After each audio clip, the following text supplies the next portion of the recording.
Navachaitanya competition YouTube ఛానల్కి స్వాగతం. Quality online exam ఇస్తున్న మన నవచైతన్య కాంపిటీషన్ ఇప్పుడు క్వాలిటీ వీడియోస్తో మీ ముందుకైతే రావడం అయితే జరిగింది. ఈ వీడియోలతో మనం మన దగ్గర ఉండేటటువంటి టెక్స్ట్ బుక్లని క్విక్గా రివిజన్ చేసుకోవచ్చు, అంతేకాకుండా సులభంగా గుర్తుంచుకోవచ్చు. మరి ఆ ఉద్దేశంతో ఈ వీడియోలో అయితే మీ ముందుకు చేయడం జరిగింది. ఈ వీడియోలో అయితే 7వ తరగతి జనరల్ సైన్స్లో చలనము మరియు కాలము అనే అంశం గురించి అయితే రివ్యూ చేద్దాం. వీడియో ప్రారంభించే ముందు అందరికీ విజ్ఞప్తి, ఒక లైక్ కొట్టండి, అదేవిధంగా ఛానల్ సబ్స్క్రైబ్ చేయండి, అండ్ ఏదో ఒకటి గుడ్ ఆర్ బ్యాడ్ కామెంట్ అయితే పెట్టండి. సో ఈ పాఠంలోకి వెళ్ళినట్లయితే మనకి చలనము మరియు కాలము గురించి సంబంధం అయితే ఇవ్వడం జరిగిందనమాట. ఒక చలన సరళరేఖ మార్గము, వృత్తాకార మార్గము, ఆవర్తనంగా ఉండవచ్చు. అంటే ఒక చలనం అనేది అది సరళరేఖ వెంబడి ఉండొచ్చు, లేదా వృత్తాకారంలో ఉండొచ్చు, లేదా ఆవర్తనమైన జరిగి ఉండొచ్చు. అంటే వచ్చిన స్థానం నుండి పదే పదే మనం కంపించుతున్నట్లుగా ముందుకి వెనక్కి కదలొచ్చు అనమాట. మరి కొన్ని ఎగ్జాంపుల్ చూద్దాం.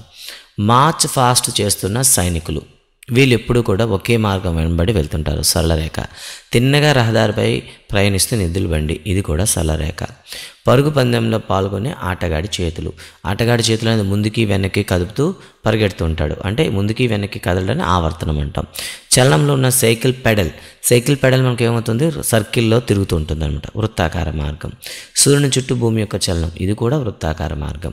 ఊయల్లో చలనం, ఊయల అనేది ముందుకి వెనక్కి వస్తూ ఉంటాం కదా, ఇది కూడా ఆవర్తన చలనం. లోలకం చూసేసరికి లోలకం అనేది నిర్దిష్ట బిందువుకి వేలాడుతూ ముందుకి వెనక్కి కదులుతుంది, ఇది కూడా మీకు ఆవర్తన చలనం.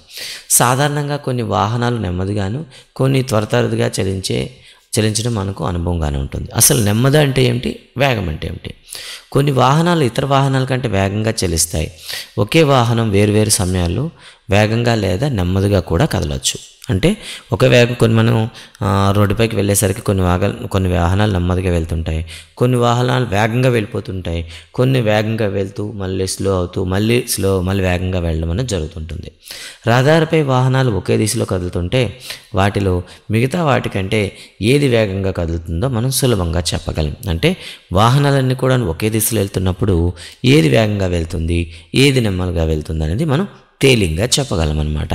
నిర్ణీత కాల వ్యవధిలో వస్తువు ప్రయాణించిన దూరం ఏ వస్తువు వేగంగా చలిస్తుందో, ఏది నెమ్మదిగా చలిస్తుందో నిర్ణయించడానికి మనకు సహాయపడుతుంది. త్వరగా కదిలే వాహనం అధిక వడితో ప్రయాణిస్తుందని తరచుగా అంటాం. అంటే వేగం వడితో వెళ్ళేదాన్ని, అంటే వేగంగా ఒక ప్రదేశం నుండి ఇంకో ప్రదేశానికి మూవ్ అవుతుంది అనుకోండి, అప్పుడు అధిక వడితో వెళ్తుందని చెప్తాం, అంటే తక్కువ సమయంలో వెళ్తుందని అంటాం. 100 మీటర్ల పరుగు పందెంలో ఎవరు అత్యధిక వడితో పరిగెడుతున్నారనేది సులభంగా నిర్ణయించగలం. అంటే అందరిని ఒకేసారి ప్రారంభించి ఎవరు వేగంగా వెళ్తున్నారో చాలా తేలిగ్గా చెప్పేస్తాం. 100 మీటర్ల దూరాన్ని ఎవరైతే తక్కువ సమయంలో అధిగమిస్తారో వారు అత్యధిక వడితో ఉన్నట్టని చెప్తాం అనమాట. అంటే మనం ఇచ్చినటువంటి లక్ష్యాన్ని ఎవరైతే తక్కువ సమయంలో చేరుకోగలుగుతారో వాళ్ళే అత్యధిక వడితో ఉన్నారని మనం చెప్తాం. అసలు వడి అంటే ఏమిటి? వడి తక్కువ వ్యవధిలో నిర్దిష్ట దూరాన్ని అధిగమించడాన్ని లేదా నిర్దిష్ట వ్యవధిలో ఎక్కువ దూరాన్ని ప్రయాణించడానికి అధిక వడిగా సూచిస్తాము. అసలు వడిలో అంటే నిర్ణీత సమయంలో ఒక వస్తువు ఎంత దూరం కదులుతుంది అనేదాన్ని మనం వడి అంటాం. నిర్ణీత కాలం అంటే అప్పుడు ఏం తీసుకుంటాం, సెకండ్ అయినా చెప్తాం, గంట అయినా చెప్తాం. ఒక సెకండ్లో ఒక వస్తువు ఎంత దూరం కదిలింది, లేదా ఒక గంటలో ఒక వస్తువు ఎంత దూరం కదిలింది, దీన్నే మనం వడి అంటాం అనమాట.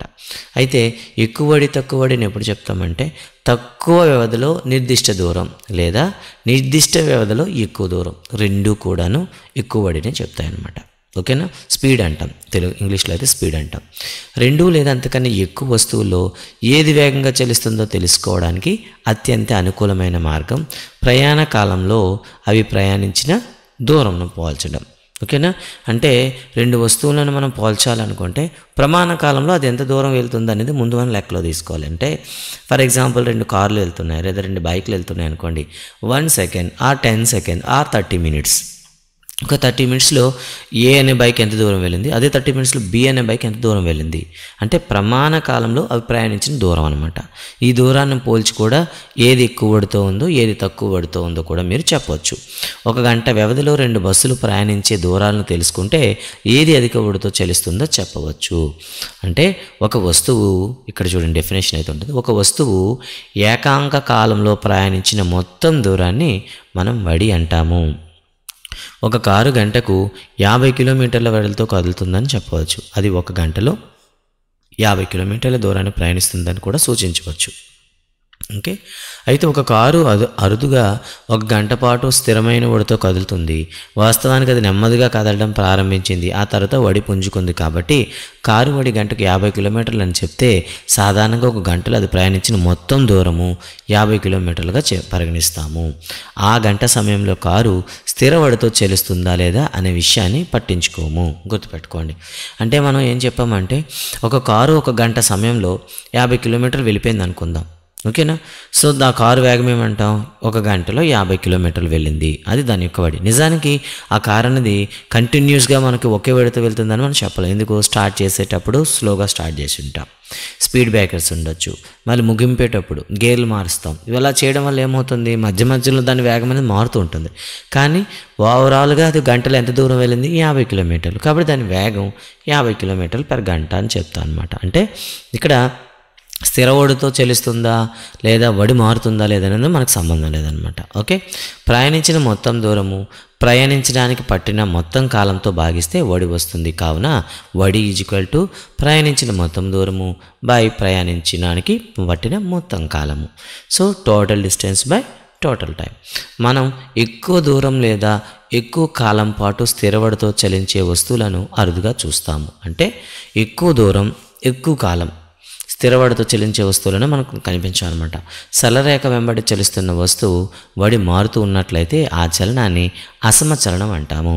అంటే ఇప్పుడే మనం చెప్పుకున్నాం, ఒక అంటే ఒక స్ట్రైట్ లైన్ గుండా వెళ్ళేటటువంటి ఒక వెహికల్ యొక్క వెలాసిటీ అంటే స్పీడ్ అనేది అంటే వడి అనేది మారుతూ ఉందనుకోండి, దాన్ని ఏమంటాం, అసమచలనం అంటాం. మరోవైపు సరళరేఖ వెంబడి ఒక వస్తువు స్థిరమైన వడితో చలిస్తున్నట్లయితే దాన్ని సమచలనం అంటాం. అంటే ప్రారంభం నుండి ఎండింగ్ వరకు ఒకే రకమైన వేగంతో వెళ్తుంది అనుకోండి, అప్పుడు దాన్ని ఏమంటాం, సమచలనం అంటారు. ఈ సందర్భంలో సగటు వడి వాస్తవ వడి ఒకేలా ఉంటాయి. కాబట్టి సమచలనంలో ఏముంటుంది, సగటు వడి అలాగే వాస్తవ వడి రెండు కూడా సమానంగానే ఉంటాయన్నమాట. అది ఎలా సాధ్యమవుతుంది సార్ అనుకుంటే, ఫర్ ఎగ్జాంపుల్ చూద్దాం. ఇక్కడ ఒక వ్యక్తి అనే పర్సన్ ఒక బైక్ని అయితే మూవ్ చేస్తున్నాడు. సో కొంత దూరం వెళ్ళాడు. తను ఏం చేశాడు, స్టార్టింగ్లో చేసి ఒక 40 kmph వచ్చిన తర్వాత అలా వెళ్తూ ఉన్నాడు. లాస్ట్లో 40 kmph మళ్ళీ ఆగిపోయాడు అనుకుందాం. సో టోటల్గా ఒక 4 hours పట్టింది అనుకుందాం, 4 గంటలు పట్టింది అనుకోండి. 1 గంట తర్వాత నుండి అవతల 1 గంట ముందు తీసుకున్నాం అనుకోండి. ఇప్పుడు ఎంత అయింది మీకు మధ్యలో, 2 గంటల సమయం ఉంది. ఈ 2 గంటల సమయంలో తన వెలాసిటీ ఏమైనా మార్పు వచ్చిందా, రాలేదు కదా. అంటే ఒకే రకమైన వేగం. ఎందుకు, స్టార్టింగ్లో వెలాసిటీ అంటే వేగం అనేది తక్కువ నుండి ఎక్కువకి వెళ్తాడు, చివరిలో కూడా ఎక్కువ నుండి తక్కువ వస్తాడు. ఈ రెండు మీరు తీసేయండి, మధ్య ఉన్న కాలాన్ని ఊహించండి, ఏమవుతుంది చెప్పండి, మొదటి నుండి చివరి వరకు ఒకే వేగంతో ఉన్నట్టు ఉంటాడు. అలాంటి దాన్ని మనం సమచలనం అంటాం. ఒక వస్తువు నిర్దిష్ట దూరాన్ని ప్రయాణించడానికి పట్టిన కాలాన్ని కొలవగలిగినప్పుడు దాని వడిని నిర్ధారిస్తాము. అంటే ఒక వస్తువు యొక్క వడి రావాలి అంటే దాని యొక్క ప్రయాణించిన దూరము అలాగే దానికి పట్టిన కాలం మీరు లెక్కించాలి. కేవలం నీడను చూసి మన పెద్దలు కాలాన్ని సుమారుగా చెప్పేవారు. ఓకేనా. కాలం గురించి మనం మాట్లాడుకుంటే సో కేవలం నీడను ఆధారంగా చేసుకుని టైం లెక్కించేవారు. ఇది మన ఇండియాలో కూడా ఉంది. జంతర్ మంతర్ అనే బిల్డింగ్ ఉంటుంది. ఇది కూడా మీకు టైంని బేస్ అంటే నీడని బేస్ చేసుకొని టైం చెప్పేస్తుంది అనమాట.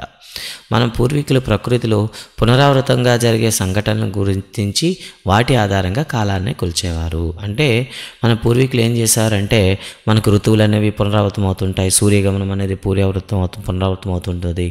ఆ రెండింటిని ఆధారంగా చేసుకొని కాలాన్ని లెక్కించేవారు. ప్రతిరోజు సూర్యుడు ఉదయిస్తున్నాడు అనుకుందాం, వారు కనుగొన్నారనమాట. అంటే నిజానికి మనకు సీజన్ బట్టి సూర్యుడు ఉదయిస్తున్న దిశ మారుతూ ఉంటుంది స్లైట్గా. ఓకేనా, మీరు అదే గమనించవచ్చు. వరుసగా సంభవించే 2 సూర్యోదయాల మధ్య కాలాన్ని ఒక రోజుగా తీసుకున్నారు. అంటే ఒక అమావాస్య నుండి మరో అమావాస్య మధ్య గల కాలాన్ని 1 నెలగా తీసుకున్నారు. సూర్యుడి చుట్టూ భూమి ఒక పూర్తి భ్రమణం చేయడానికి పట్టిన కాలాన్ని 1 సంవత్సరంగా తీసుకున్నారు. గడియారాలు లేదా వాచ్లు కాలాన్ని కొలవడానికి ఉపయోగించే అతి సాధారణమైనటువంటి పరికరాలు. గడియారాలు పనిచేసే విధానం కాస్త సంక్లిష్టమైనది, కానీ అవన్నీ కొంత ఆవర్తన చలనాన్ని ఉపయోగించుకుంటాయి. గడియారం పనిచేసేటటువంటి విధానం మనం చాలా కష్టంగా చెప్తాం అనమాట. నిజానికి లోపల ఒక ఆవర్తన చలనాన్ని ఉపయోగించుకుంటాయి. మనకు బాగా తెలిసిన ఆవర్తన చలనాల్లో ఒకటి లఘులోలకం అని చెప్తాం, సింపుల్ పెండులం అంటాం. లఘులోలకం అంటే ఏంటి, పురులేని సన్నని దారానికి వేలాడదీసిన ఒక స్థిరమైన బరువు. దీన్ని ఒకవైపు లాగామనుకోండి ఏమవుతుంది, సో అక్కడ నుండి రావడం, మళ్ళీ రెండో వైపు వెళ్ళడం, రెండో వైపు నుండి మళ్ళీ మొదట ఇలా మనకేమవుతుంది, ఇలా కదులుతూనే ఉంటుంది. దీన్ని ఆవర్తనాలు అని పిలుస్తాం అనమాట, డోలనాలు అని పిలుస్తాం. లఘులోలకంలో దృఢమైన ఆధారానికి దారంతో వేలాడదీయబడిన చిన్న లోహపు గోళంను చిన్న రాయి ఉంటుంది. ఈ లోలక గోళాన్ని లోలకం యొక్క బాబ్ అంటారు. లోలకం యొక్క బాబ్ అంటారు. సో ఈ బరువు ఉంది చూసారా, దీన్ని బాబ్ అని పిలుస్తాం. సో మధ్యస్థ స్థానం ముందు చూసారా, అంటే ఏమీ లేనప్పుడు మధ్యస్థంగా ఉండేది ఓ. సో ఏ వరకు లాగి విడిచిపెట్టిన తర్వాత ఏమైంది, బి వరకు వెళ్ళింది. సో కాబట్టి ఆ జీరో ఓ దగ్గర ఉండే స్థానాన్ని ఏమంటాం, మధ్యమ స్థానం అంటాం కదా, దీన్నే విరామ స్థానము అంటాం, రెస్ట్ పొజిషన్ అంటాం అనమాట. లోలక గోళాన్ని నెమ్మదిగా ఒక ప్రక్కకు తీసుకొని వెళ్ళి వదిలితే అది ముందుకు వెనక్కు చలించడం ప్రారంభిస్తుంది. ముందుకి వెనక్కు కదిలే లఘులోలకం యొక్క చలనం ఆవర్తన లేదా డోలాయమాన చలనానికి ఉదాహరణ. ఈ చలనాన్ని ఆవర్తన చలనం లేదా డోలాయమాన చలనం అంటారు. లోలక గోళం ఒక అంత్యస్థానం నుండి మరొక అంత్యస్థానంకి వెళ్ళి తిరిగి వచ్చినప్పుడు ఒక డోలనం పూర్తి చేసింది అంటాం. అంటే స్టార్టింగ్ నుండి, అంటే ఈ చివరి నుండి ఆ చివరికి వెళ్ళి మళ్ళీ ఆ చివరికి రావడాన్ని ఒక డోలనం అంటాం. లోలకం ఒక డోలనం పూర్తి చేయడానికి పట్టిన కాలాన్ని డోలనావర్తన కాలం అంటారు. డోలనావర్తన కాలాన్ని కొలవడానికి మనకు ఒక స్టాప్ వాచ్ కావాలి. స్టాప్ వాచ్ అందుబాటులో లేకపోయినట్లయితే టేబుల్ గడియారం లేదా చేతి గడియారాన్ని కూడా వాడచ్చు. అంటే ఒక నిమిషంలో అది ఎన్నిసార్లు డోలనాలు చేస్తుందంటే మన దగ్గర నిమిషాన్ని గుర్తించడానికి స్టాప్ వాచ్ ఉండాలి. ఓకేనా. కాబట్టి ఒక నిమిషంలో అది ఎన్ని చేసిందో చూసుకొని వచ్చినటువంటి సంఖ్యను మీరు 60తో భాగించినట్లయితే ఒక సెకండ్లో చేసినటువంటి డోలనాలు మీరు లెక్కించవచ్చు. లఘులోలకంలో డోలనాలను లెక్కించుట. లోలకంలో చలనాన్ని కలిగించడానికి గోళాన్ని పట్టుకొని ఒకవైపుకు లాగి వదలాలి. గోళం స్థానభ్రంశం చెందినప్పుడు దారం బిగుతుగా ఉండేలా చూసుకోవాలి. బాబును స్థానభ్రంశం చెందించిన స్థానం నుండి విడుదల చేయాలి. బాబుని విడుదల చేసిన తర్వాత దానిని నెట్టరాదు. బాబు మధ్య స్థానంలో ఉన్నప్పుడు సమయాన్ని నమోదు చేయండి. అంతిమ స్థానం ఉన్నప్పుడు కూడా సమయాన్ని నమోదు చేయండి. 20 డోలనాలు చేయడానికి పట్టిన కాలం 20తో భాగించడం ద్వారా ఒక డోలనాలు చేయడానికి పట్టిన కాలాన్ని డోలనావర్తన కాలం లెక్కించవచ్చు. అంటే మనకేమవుతుంది, అది విరామ స్థానం దగ్గర ఉండేటప్పుడు మనం ఏం చేస్తామంటే స్టాప్ వాచ్ స్టార్ట్ చేయాలి. సో అది ఒక చివరికి వెళ్ళి మళ్ళీ రెండోసారి విరామ స్థానంకి వచ్చేటప్పుడు ఒకటిగా లెక్కించాలి. అలా 20 డోలనాలు మీరు లెక్కపెట్టి ఆ 20 డోలనాలకి ఎంత కాలం పట్టిందో మీరు లెక్కించి ఆ కాలాన్ని 20 చేత భాగించినట్లయితే ఒక డోలనానికి ఎంత సమయం పట్టిందో మీరు ఈజీగా చెప్పగలరనమాట. ప్రారంభ స్థానభ్రంశంలో స్వల్ప మార్పు లోలకపు డోలనావర్తన కాలాన్ని ప్రభావితం చేయదు. అంటే ప్రారంభంలో కాస్త 2-3 డోలనాలు చేసేటప్పుడు దాని యొక్క ప్రయాణించే దూరం తగ్గుతుందన్నమాట. అది మనకి ఇబ్బంది పెట్టదు. ఈ రోజుల్లో చాలా గడియారాలు, వాచ్లు 1 లేదా అంతకన్నా ఎక్కువ ఘటాలు ఉన్న విద్యుత్ వలయం కలిగి ఉంటున్నాయి. వీటిని క్వార్ట్జ్ గడియారాలు అంటారు. ఓకేనండి, క్వార్ట్జ్. పూర్వకాలపు గడియారాల కంటే క్వార్ట్జ్ గడియారాలు తెలిపే సమయం ఖచ్చితంగా ఉండేది. ఇప్పుడైతే ఇంకా మనం డిజిటల్కి అయితే వచ్చేసాం. కాలము మరియు వడిల ప్రమాణాలు. కాలానికి ప్రాథమిక ప్రమాణం సెకండ్, దాని సంకేతము స్మాల్ ఎస్ అండి, క్యాపిటల్ ఎస్ కాదు, స్మాల్ ఎస్. కాలానికి పెద్ద ప్రమాణాలు నిమిషాలు మరియు గంటలు. ఇక వడికి ప్రాథమిక ప్రమాణం ఏమై ఉంటుంది? వడి అనగానే దూరము బై కాలం అన్నారు. వడికి ప్రాథమిక ప్రమాణము మీటర్ బై సెకండ్. అదే వడికి మీటర్ బై సెకండ్ని కిలోమీటర్ బై గంట అనే ఇతర ప్రమాణాలతో కూడా తెలియజేయచ్చు. అన్ని ప్రమాణాల గుర్తులను ఏకవచనంలోనే రాయాలి. కాబట్టి గుర్తుపెట్టుకోండి, ఏమిచ్చారు, 50 మీటర్లు పెర్ సెకండ్ కదా. మన పొరపాటున వచ్చేసి 50 మీటర్లు అన్నారు కదా, 50 మీటర్సు బై సెకండ్స్ అని రాయకూడదు. అంటే ప్లోరల్ ఫామ్ అనేది మీరు రాయకూడదు, సింగులర్గానే రాయాలి. 50 మీటర్స్ పర్ సెకండ్ అని రాయాలి. 50 కిలోమీటర్లు అని 8 సెంటీమీటర్లు అని రాస్తాం, అంతేగాని 50 కిలోమీటర్లు 8 సెంటీమీటర్లు అని లూ అనేది మనం పెట్టాం. రాయడం అయితే మేము సింగులర్గా రాస్తాం, కానీ చదివేటప్పుడు మాత్రం ఓకేనా మనం ఏం చేయాలి, మనం బహువచనంలోనే చదవాలి. ఇచ్చిన లోలకం యొక్క డోలనావర్తన కాలం స్థిరంగా ఉంటుందని కనుగొనడం గురించి ఆసక్తికరమైనటువంటి కథనం ఉంది. ప్రముఖ శాస్త్రవేత్త గెలీలీ 1564 నుండి 1642 క్రీస్తు శకమైంది. అంటే కామన్ ఎరా. సో సి అండి, కామన్ ఎరా. సో ఆయన చర్చిలో కూర్చున్నాడట. గొలుసుతో పైకప్పు నుండి వేలాడబడుతున్న దీపం ఒకవైపు నుండి మరోవైపుకు నెమ్మదిగా కదులుతున్నట్లు అతను గమనించాడు. దీపం ఒక డోలనం పూర్తి చేసిన కాల వ్యవధిలో అతని నాడి ప్రతిసారి అదే సంఖ్యలో కొట్టుకోవడం గమనించి అతను ఆశ్చర్యపోయాడు. గెలీలియో తన పరిశీలనను ధృవీకరించడానికి వివిధ లోలకాలతో ప్రయోగాలు చేశాడు. నిర్దిష్ట పొడవుగల లోలకం ఒక డోలనాన్ని పూర్తి చేయడానికి ఎప్పుడూ ఒకే సమయాన్ని తీసుకుంటుందని అతను కనుగొన్నాడు. అంటే ఒక నిర్దిష్టమైనటువంటి పొడవులో మార్పు లేనప్పుడు అది ప్రతి డోలనానికి కూడా ఒకే టైం తీసుకుంటుంది. టైంలో మార్పు ఉండదు. అంటే డోలనావర్తన కాలం అనేది లోలకం యొక్క పొడవు పైన ఆధారపడి ఉంటుంది. ఈ పరిశీలన లోలక గడియారాల అభివృద్ధి దారితీసింది. లోలక గడియారాలను మెరుగుపరిచి వైండింగ్ గడియారాలు, చేతి గడియారాలు తయారు చేశారు. ఇలా గెలీలియో చేసినటువంటి పరిశోధన ఆధారంగా మనకి గడియారాలని రావడం జరిగింది. అవసరాన్ని బట్టి కాలం యొక్క వివిధ ప్రమాణాలు ఉపయోగిస్తుంటాం. మీ వయస్సును రోజులు లేదా గంటల్లో కాకుండా సంవత్సరాల్లో వ్యక్తపరచడం సౌకర్యంగా ఉంటుంది. అంటే ఏజ్ అనేది మనకి ఎప్పుడు ఇయర్స్లో చెప్పాలి. అదేవిధంగా మీ ఇంటి నుండి పాఠశాలకు చేరడానికి మీరు తీసుకున్న సమయాన్ని సంవత్సరాల్లో వ్యక్తీకరించడం తెలివైన పని కాదు. అంటే ఇంటి నుండి స్కూల్కి వెళ్ళడానికి ఎంత టైం పడుతుంది, నిజానికి మనకు 30 మినిట్స్ పడుతుంది. ఈ 30 మినిట్స్ని మనకి సంవత్సరాల్లో చెప్పామనుకోండి తప్పు, కష్టం అనమాట. 2001 అని బిగ్గరగా చెప్పడానికి పట్టే సమయం 1 సెకనుకు దగ్గరగా ఉంటుంది. విశ్రాంతిగా ఉన్న సాధారణ ఆరోగ్యవంతమైన పెద్దల నాడి 1 నిమిషంలో 70 సార్లు కొట్టుకుంటుంది. అంటే 10 సెకండ్లలో 12 సార్లు. పిల్లలకు ఇది కొంచెం ఎక్కువగా ఉండవచ్చు. లోలక గడియారాలు ప్రాచుర్యంలోకి రాకముందు ప్రపంచంలోని వివిధ ప్రాంతాల్లో సమయాన్ని కొలిచే పలు పరికరాలు ఉపయోగంలో ఉన్నాయి. వీటిని ఏమంటారు? సౌర గడియారాలు, నీటి గడియారాలు మరియు ఇసుక గడియారాలు. ఓకేనా? వీటిని ఏమంటారు? Sun dial, water dial and sand dial అంటాం. ఈ పరికరాల యొక్క వివిధ నమూనాలు ప్రపంచంలోని వివిధ ప్రాంతాల్లో అభివృద్ధి చేయబడ్డాయి. ఇవి ప్రపంచంలో ఒక్కొక్క ప్రదేశంలో ఒక్కొక్కలాగా తయారు చేసుకున్నారనమాట. మరి సాధారణంగా అందుబాటులో ఉండే గడియారాలు మరియు చేతి గడియారాలు కొలవగల అతి చిన్న కాల వ్యవధి 1 సెకండ్. అయితే ఇప్పుడు సెకండ్ కంటే తక్కువ కాల వ్యవధిని కొలవగలిగే ప్రత్యేక గడియారాలు అందుబాటులో ఉన్నాయి. అంటే సెకండ్లో 1000 వంతు వరకు కూడా కొలవగలిగేటటువంటి పరికరాలు అయితే ఉన్నాయి. ఇప్పుడు మీ మొబైల్ ఫోన్లో చూసుకుంటే 1 సెకండ్లో 100 భాగాన్ని వరకు మనం కొలవచ్చు. ఇటువంటి కొన్ని గడియారాలు సెకండ్లో 1 మిలియన్ వంతు, ఇంకా బిలియన్ వంతు వరకు కూడా కొలవగలవు. మైక్రో సెకండ్ మరియు నానో సెకండ్ వంటి పదాలు వింటే ఉంటారు కదా. ఒక మైక్రో సెకండ్ అంటే 1 సెకండ్లో మిలియన్ వంతు, ఒక నానో సెకండ్ అంటే 1 సెకండ్లో బిలియన్ వంతు. అటువంటి చిన్న కాల వ్యవధిని కొలిచే గడియారాలు శాస్త్రీయ పరిశోధన కోసం ఉపయోగిస్తారు. క్రీడల్లో ఉపయోగించే కాలాన్ని కొలిచే పరికరాలు సెకండ్లో 10వ వంతు లేదా 100వ వంతు కాల వ్యవధిని కొలవగలవు. మరోవైపు చారిత్రక సంఘటనలు కాలాలు శతాబ్దాలు లేదా సహస్రాబ్దాలుగా చెప్తారు. నక్షత్రాలు మరియు గ్రహాల వయసు తరచుగా బిలియన్ సంవత్సరాల్లో చెప్తారు. అంటే వాటిని మనం పెద్ద కాలాల్లో మనం చెప్పాల్సి ఉంటుంది. ఇక రైట్, తర్వాత మనం చూసుకున్నట్లయితే వడిని కొలవడం. ఢిల్లీలోని జంతర్ మంతర్ వద్ద గల సౌర గడియారం ఉంది. కొంత దూరాన్ని చేరుకోవడానికి పట్టే కాలాన్ని మనం వడిని కొలవచ్చు. వడి = దూరం 30 కాలం. రాకెట్లు భూమి యొక్క కక్షలోకి పంపే ఉపగ్రహాలు తరచుగా 8 km/s వరకు వడిని చేరుకుంటాయి. మరొక వైపు తాబేలు 8 cm/s వడితో మాత్రమే కదులుతుంది.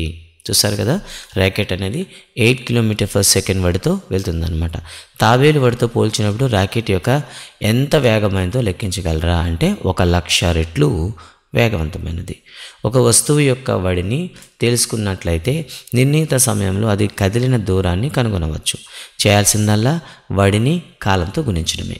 అంటే వడి కానీ తెలిసినట్లయితే అది ఎంత దూరం ప్రయాణించింది అనేది లెక్క పెట్టడానికి వడి ఇంటూ కాలం. నిర్దిష్ట వడితో ప్రయాణించే ఒక వస్తువు ఒక దూరాన్ని చేరడానికి పట్టిన కాలాన్ని కూడా లెక్కించవచ్చు. అంటే దూరము బై వడి వేసినట్లయితే మీకు వస్తుందన్నమాట. ఇక్కడ కొన్ని చూడండి, జీవి పేరు, దాని వడి ఉంది. సో మీరు మీటర్/సెకండ్స్లో కన్వర్ట్ చేయాల్సి ఉంటుంది. ఓకేనా? మీటర్/సెకండ్స్లో చేయాలంటే మనకున్న ఫార్ములా ఏంటంటే, సో పెద్ద ప్రమాణం ఇది. సో పెద్ద ప్రమాణాన్ని చిన్న ప్రమాణంగా మారుస్తున్నాం కాబట్టి సింపుల్ 5/18 చేత మీరు మల్టిప్లై చేయండి. ఓకేనా? సో గద్ద యొక్క వేగం చూడండి, ఇది కిలోమీటర్కు అంటే గంటకి 320 కిలోమీటర్ల వేగంతో వెళ్తుందన్నమాట. చిరుత అయితే 112.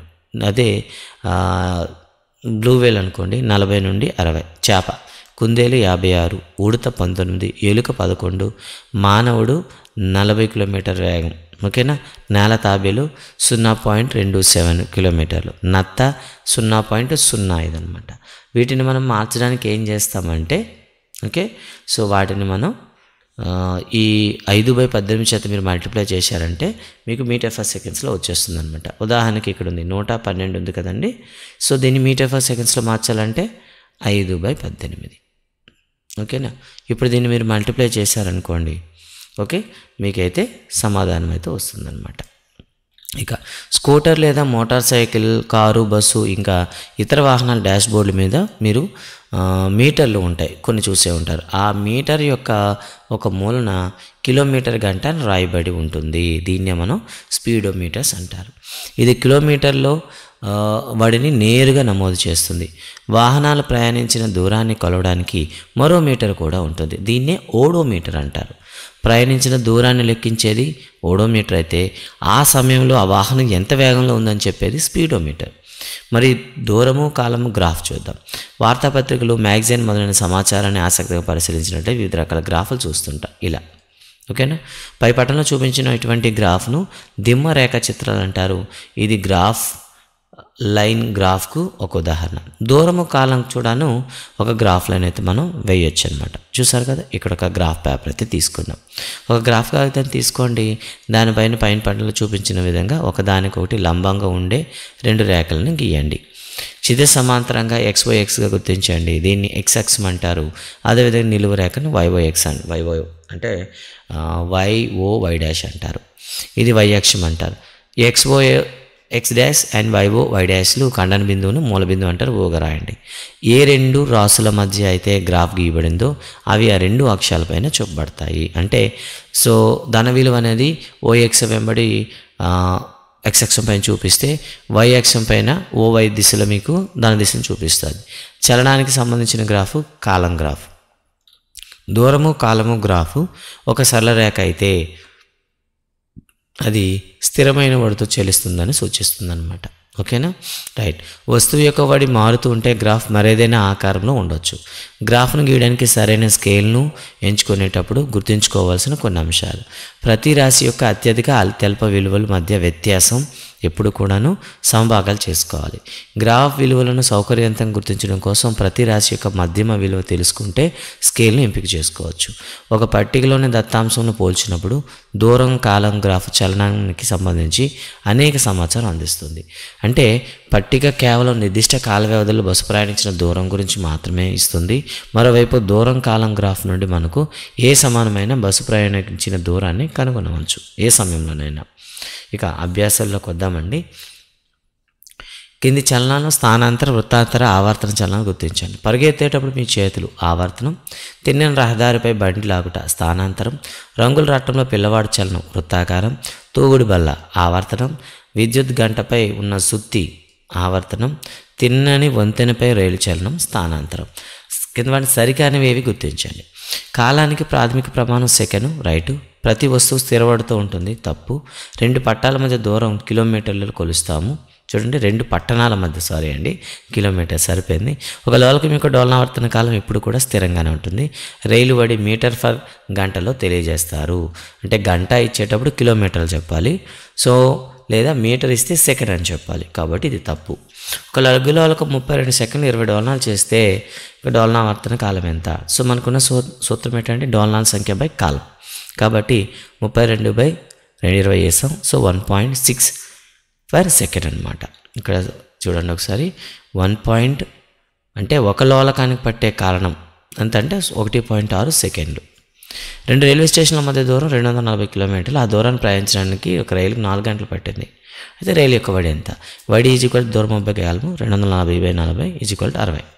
గడియారం 8:30 సమయం చూపించినప్పుడు ఒక కారు ఓడోమీటరు ఇంత రీడింగ్ చూపిస్తుంది. అదే మీరు 8:50 చూపించేటప్పుడు వేరే రీడింగ్ ఇచ్చింది. అయితే కారు కదిలే దూరం ఎంత? ఈ సమయాన్ని కారు వడిని కిలోమీటర్లో లెక్కించండి. అంటే ఇక్కడ టైమింగ్ వ్యత్యాసం ఎంత అండి? 8:30 నుండి 8:50. ఓకేనా. మొత్తం ఇక్కడ కిలోమీటర్ల వ్యత్యాసం ఎంత? 15. అంటే ఇది మనకి 20 నిమిషాల్లో 15 కిలోమీటర్లు వెళ్ళింది కదండి. 20 నిమిషాల్లో 15 కిలోమీటర్లు వెళ్ళింది. కాబట్టి ఇప్పుడు దీన్ని ఏం చేద్దాం, 15/20 వేసేయండి. 15 వేస్తే ఇది ఎప్పుడు వస్తుంది, km/నిమిషం వస్తుంది. కానీ దీన్నే మనం ఎలా మార్చాలి, మనం గంటల్లో మార్చాలి. కాబట్టి ఏం చేస్తారు, × 60 చేయండి. లేదా ఇంకా మీకు కన్ఫ్యూజన్గా ఉంటే నిమిషాలని 1/20 నిమిషాలని గంటల్లో మార్చాలంటే × 60 చేసేయండి. ఓకేనండి, × 60 చేస్తే మీకు వస్తుంది అనమాట. ఓకే, ఇలా చేసినట్లయితే మీకు ఓవరాల్గా మీకు 45 km/గంటకు వస్తుంది అనమాట. Okay, right. క్రింది సంబంధాన్ని ఏది సరైనది అని అడిగాడు అనమాట. వడి దూరము ఇంటూ కాలం, వడి ఈజ్వల్ దూరము బై కాలం, కాబట్టి తప్పు. వడి ఈజ్వల్ దూరము బై కాలం, ఇది రైట్. వడి ఈజ్వల్ కాలము బై దూరం, తప్పు. వడి ఈజ్వల్ కాలము బై దూరం వస్తుంది, ఇది కూడా తప్పు. కాబట్టి ఆన్సర్ బి అనమాట. ఇక తర్వాత వడి యొక్క ప్రాథమిక ప్రమాణాలు ఏమిటి అంటే మీటర్/సెకండ్, డి ఆన్సర్. తర్వాత ఒక కారు 15 నిమిషాల పాటు 40 కిలోమీటర్లు గంట, తదుపరి 15 నిమిషాలు 60 km/గంట ప్రయాణించింది. కారు ప్రయాణించిన మొత్తం దూరం ఎంత? 40 కిలోమీటర్తో వెళ్తున్నప్పుడు 15 నిమిషాల్లో మీకు 10 కిలోమీటర్లు వెళ్తుంది, డైరెక్ట్గా చెప్పేయచ్చు. అదే 60 నిమిషాల వేగంతో 60 km/గంటతో వెళ్తే 15 నిమిషాలు అంటే పావు గంట, మీకు 15 కిలోమీటర్లు వెళ్తుంది. సో టోటల్గా మీకు 25 కిలోమీటర్స్ వస్తుంది. ఓకేనా, సో అంటే మీకు ఏమొచ్చింది, అది ఇక్కడ 15 నిమిషాల్లోకి వచ్చేసరికి మనకు ఇక్కడ మనకి 10 కిలోమీటర్లు వెళ్ళింది. సో అలాగే 60 కిలోమీటర్లతో వెళ్ళేటప్పుడు 15 నిమిషాల్లో 15 వెళ్ళింది. అంటే ఇక్కడ 15 నిమిషాలు, ఇక్కడ 15 నిమిషాలు. ఓకేనా, సో మొత్తంగా మనకు ప్రయాణించిన దూరం ఎంత అవుతుంది, 25 కిలోమీటర్స్ అవుతుంది. ఓకే, సో ఇక్కడ కీ అయితే సరి చేసుకోండి, C is the right answer అండి. అది ప్రయాణించిన మొత్తం దూరం మీకు. Okay, C answer is right, change చేసుకోండి. క్రింది వానలో స్థిరంగా లేని ఒక ట్రక్కు చలనాన్ని సూచించేది. స్థిరంగా లేదు అనుకుంటే పదే వేగం మారుతూ ఉంటే అంటే సమయం బట్టి మారుతూ ఉంటుంది. కాబట్టి సిని మీరు చూస్ చేసుకోండి. ఒక కోణం మీరున్న ప్రదేశం యొక్క అక్షంతో సమానంగా ఉండేటట్లు దానికి ఎదురుగా ఉన్న కోణం లంబ కోణం అయినట్లు ఒక అట్టముక్కతో త్రిభుజాన్ని కత్తిరించండి. ఈ భాగాన్ని ఏమంటారు? ఈ ముక్కనే నోమన్గా పిలుస్తారు. ఈ అట్టముక్కను మనం ఏమని పిలుస్తాం? నోమన్ అనమాట. ఓకేనా, ఇది మన టెక్స్ట్ బుక్లో అయితే ఉంది, సెమిస్టర్ 2 పేజ్ నెంబర్ 53 ఉంది, ఒకసారి చూడండి. నీడ గడియారాలు ఉపయోగించే నోమన్ను ఎల్లప్పుడూ ఉత్తర దక్షిణ దిశలోనే ఉంచాలి. అంటే దీన్ని నోమన్ అనేది మనకి కాంతి ఉపయోగించి సమయాన్ని, అంటే సూర్యుడి కాంతిని ఉపయోగించి కాలం లెక్కిస్తాం. దీన్ని మనం ఏమంటాం? నోమన్ అని పిలుస్తాం. భారతదేశంలో సమయపాలన సేవలు న్యూఢిల్లీలోని నేషనల్ ఫిజికల్ ల్యాబొరేటరీ ద్వారా అందించబడుతుంది. వారు ఉపయోగించే గడియారం సెకండ్లో 1,000,000 వంతు ఖచ్చితంగా కాల వ్యవధిని కొలవగలుగుతుంది. ప్రపంచంలోని అత్యంత ఖచ్చితమైన గడియారం యుఎస్ఏలో national institute of standards and technology అభివృద్ధి చేసింది. ఈ గడియారం 20 మిలియన్ల సంవత్సరాల పాటు నడిచిన తర్వాత 1 సెకండ్ కోల్పోతుంది లేదా పొందుతుంది అంటూ వాళ్ళొక టైం అయితే ఇచ్చారనమాట. ఇది మనకి దూరము మరియు కాలానికి సంబంధించినటువంటి సమగ్ర సమాచారం. ఒక పాయింట్ కూడా మీకు మిస్ కాకుండా ఎక్స్ప్లెయిన్ చేయడం జరిగింది. వీడియో పైన మీ కామెంట్స్ను, సలహాలను ఇవ్వండి. అంతేకాకుండా మా ప్రయత్నం నచ్చినట్లయితే మీ మిత్రులందరూ కూడా షేర్ చేయండి. Thank you very much.